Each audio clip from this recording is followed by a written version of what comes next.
అలంకరించిన పెద్దలకు, మోపిదేవి శ్రీనివాస్ గారికి, ఇతర పెద్దలకు, ఇక్కడ భారీ ఎత్తున వచ్చిన కాపు వన సమారాధనకి నా కాపు కుటుంబీకులకు, కాపు పెద్దలకు, కాపు కమిటీ మెంబర్లకు, సోదర సోదరీమణులకు, పిల్లలకు అందరికీ నా నమస్కారాలు.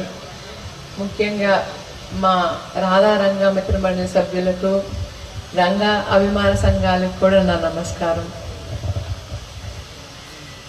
పేద బడుగు బలహీన వర్గాల ఆశాజ్యోతి అయిన మా నాన్నగారు వంగవీటి రంగా గారు, ఆయనకి స్ఫూర్తి అయిన కీర్తిశేషులు వంగవీటి రాధాకృష్ణ గారు,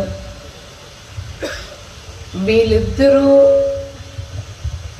విజయవాడలో ఒక లెజెండ్లా మిగిలిపోయారు.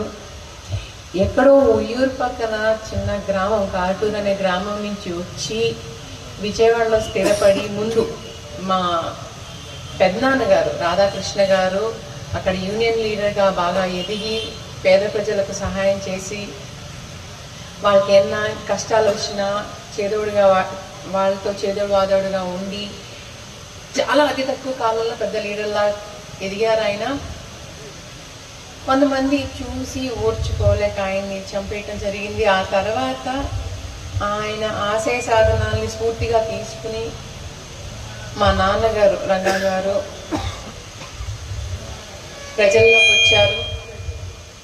వచ్చారు. ప్రజల సమస్యల కోసం ఎన్నో ఉద్యమాలు చేశారు.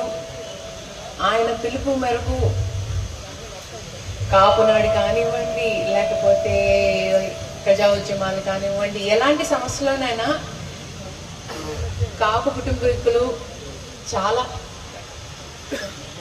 దగ్గరగా, కాపు కుటుంబీకులకు ఆయన పిలుపు మేరకు కాపు కుటుంబీకులు ఆయనకి ఎప్పుడు వెంటున్నారు.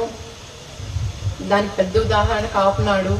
ఆయన జైల్లో ఉన్నప్పుడు కూడా ఒక చిన్న పిలుపుకి అందరూ మా రంగయ్య పిలిచారని చెప్పి బ్రహ్మాండంగా వచ్చారు ఆ రోజున. అది ఇప్పటికీ మహానాడు వర్సెస్ కాపునాడు అని అంటే అందరు ఇప్పటికీ మాట్లాడుకుంటారు. ఆ రోజు కాపునాడులో లక్షల మంది వచ్చారు. కృష్ణా నది అక్కడ జనాలు పొంగారు, కృష్ణానది పొంగలేదు, జనాలు పొంగారు అనుకుంటూ మాట్లాడుకుంటారు. ఇప్పటికీ నేను ఆ మాట ఏంటంటే నిజంగా ఎంత గర్వంగా ఉంటుంది. అచ్చా మా నాన్నగారు చేశారా అని చెప్పి గర్వంగా ఉంటుంది. ఎందుకంటే ఆయన జైల్లో ఉన్నారు అప్పుడు, కానీ ఆయన మీద అభిమానంతో జనాలు